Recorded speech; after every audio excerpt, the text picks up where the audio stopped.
Ayun, magandang araw mga kabutingting. Ito, meron tayong panibagong customer, isang Astron na single burner. Yan. Ang problema nito guys is stock up yung kanyang pihitan. Yan, di mapihit yan na stock up na napabayaan. Yan, so siyempre babaklasin natin yan. So, isa pang problema nito ay yung kanyang patungan ng kanyang burner. Yan, yung pinagpapatungan yung bulok na yan guys. Ayan na. Yan, kita nyo, wala na. Kung hindi sana naputol yung dulo nun, yung kabila, pwede pa sana sapian lang. Ayan o. Ayan o, ayan o. Ganyan.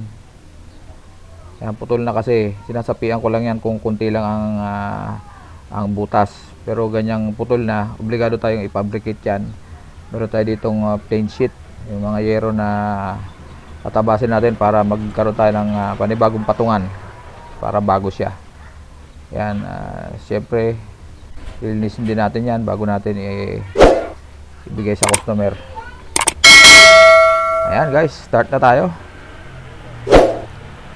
Ayan, as usual, dito ako sa tabing kalsada at may mga music na dumadaan at saka sa kapitbahay. Kaya naka-mute lang tayo guys. So sundan nyo na lang yung aking ginagawa. Speed up ko lang para maikli lang. Sundan nyo na lang. At mahaba tong video na to, halos megit kalating oras. So pinaikli ko lang, naging 10 minutes lang para may makita lang kayo step by step. Ayan, so tinanggal ko na yung pinakang bar kung tawagin, yung patungan. Ayan, meron tayong yero dyan na naka-stock. Siyempre susukatin ni engineer, ayan, tsaka ni architect. Ayan, sukat-sukat, parang kunyari may alam sa pagsusukat. Ayan guys. Ayan, ayun, ganda na roller ko, 'di ba? Ayun, talim na lagari. Pero diretso 'yun. Ayan. Gunting-gunting, sukat-sukat, guhit-guhit. Ayan. Ayan. Gagayahin natin yung forma lang nung kanyang bar, yung pinakampatungan. Siyempre butas. Ginawa kong pattern yung luma. Ayan, para sa mga butas niya, sakto dapat. Ayan, hindi ko na sa inyo pinakita maigi dahil matagal na mahaba yung video natin. So ayan guys, sukat-sukat uli. Ayan yung mga ipupold natin, yung yuyupiin natin para magforma siyang parang original. Ayan, pero matibay ito, bagong yero eh. Ayan, kinakat natin. Ayan, binibend na natin guys yung mga magkabila para matibay siya. Hindi pwede kasi walang bend, yun ang nagpapatibay dyan eh. Ayan. Ayun, pok konti. Ayan. Ayan guys, ayan, so, yung trabaho ni Matsuki TV. Ayan, butingting, everything. Ayan, ready na. Ready na guys. Ayan yung ating luma, ating tinanggal na bar na nabulok. Ayan, papantay lang natin kung tama talaga siya. Pero ang final niyan, pag sinalpak na natin doon sa pinakang katawan ng ating single burner. Oh, nag-approve na si Matsuki. Ayan oh, pinagyabang pa. Ayan, common lang yan guys, ganyang gawain natin. At pag nabulok, wala ka na mabibili kasi niyan, yung pinakambar na yan. Pag nabulok yan, automatic fabrication. So dyan tayo tumatrabaho pag fabricate. Siyempre overall natin yung pinakang control. Dahil yan talaga ang problema ni customer na una. Hindi niya mapihit, so hindi niya magagamit. Ayan, marami akong upload sa aking channel sa YouTube, kay Matsuki TV. Kung paano yung step by step na pag-overall control, kung bakit nag-i-stock up. Ayan, at kung paano lumambot. Ayan, siyempre buga-buga ng penetrating oil. Ayan, pihitin natin. Ayun oh, wala, ang bilis di ba oh. Ayan, gumagalaw na. Kasi pag nag-stock up yan guys, bakal kasi eh. Pag yung bakal, yung pinipit na yung bakal yan, pag kinalawang yan, pag pinasukan ng mga sabaw, tubig, natapunan ng mga sinaing natin, sigurado mag-i-stock up yan. Hindi nyo mapipihit yan. Kung meron kayong ganyang mga kalan, sundan nyo lang yung aking ginagawa. At gaya na sinabi ko, meron tayong mga upload sa channel ko na hindi naka-speed up yung video. So pwede nyo sundan yun, hanapin nyo na lang. Nakalagay, karamihan ang caption ko doon is stock up na control. Ayan. So search nyo na lang at may makikita kayo doon na mabagal lang yung pagkaka-video ko guys. Ayan, siyempre binilisan ko para hindi mahaba yung ating video rito sa ating ginagawa. Ayan, na-assemble ko na. Ayan, pati yung paglalagay ng magneto, paglalagay ng mga spring yan, mayroong step by step dun sa ibang video ko. Ayan. So ayan, tinesting na natin guys. Ayan o, hindi nyo marinig ang lagatik kasi nakamute nga. Kaya dadabing lang ako guys, pasensya na. At nandito ako sa lugar na tabing kalsada at puro music lover yung mga kapitbahay ko guys. Ayan. Ayan, thumbs up na naman si Matsuki. Okay na raw. Siyempre, assemble natin. O, check muna natin yung haba ng ating ginawa. Ayun, tama daw, parehas daw. Ayan na.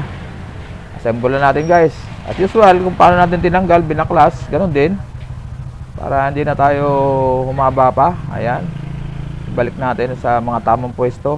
Ayan, yung pinakang guide nya ng knob.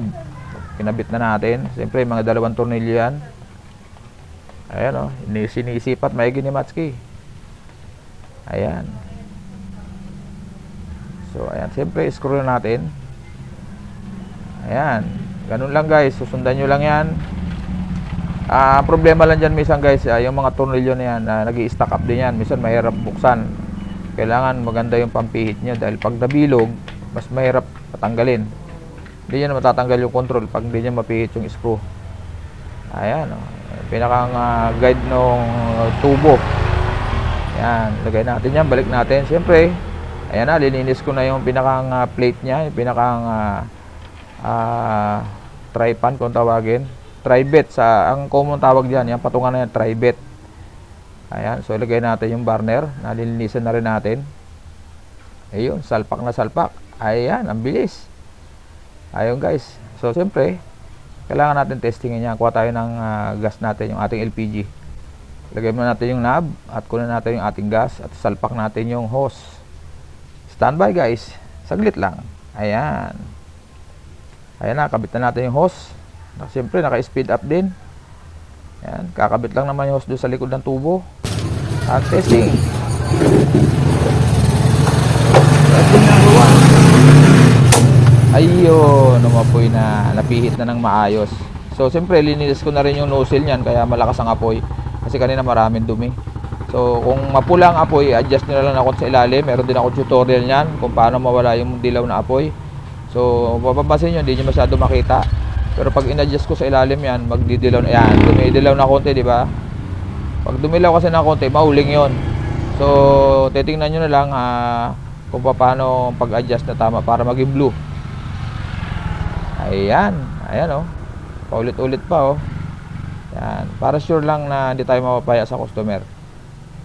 Ayan na, nagsalita na si Matsuki. Nakamute pa rin dahil hanggang sa huli tuloy-tuloy pa rin ang music. Ayan guys, ayan si Matsuki, hindi ko alam kung ano sinasabi niyan. So ako na lang pakinggan nyo guys. Ayan, yung pinaliwanag ko lang dyan na ito i-stack up at pinalitan natin ng bar yung yung pinakapatungan ng pinakang burner. Ayan di makita. Basta yun lang guys. At hintay na lang natin si customer. Ayan yung luma niya na bar, yung pinakang patungan ng burner. At syempre bago na yung yung patungan niya, matutuwa na si customer niyan. Ayan, tinindihan uli para make sure lang na walang problema. Ayan So guys, yan na ang ating trabaho. At waiting na lang si customer na dumating. At para siyempre mabayaran tayo. Nakita nyo, ginagalo ko sa ilalim yan, dumidilaw. Ina-adjust ko yan. Ayan. So doon nyo itama yung pinakang air vent control kung tawagin. Para matimpla natin yung kulay blue na apoy. Ayan. Sa mga hindi pa nakasubscribe sa akin channel guys, pasuyo naman. Paki-subscribe po, paki-like siyempre, at kung pwedeng i-share nyo mas maganda. At paki-hit na rin yung notification bell para updated kayo kung sakaling may bago akong upload na mga kagaya ng ganito, mga pagre-repair, para mapanood nyo po at magkaroon po tayo ng idea. Mag-DIY tayo sa bahay kung kaya natin, at para makatipid po tayo sa ating mga appliances, lalo na ang mga kalan. Okay, bye-bye!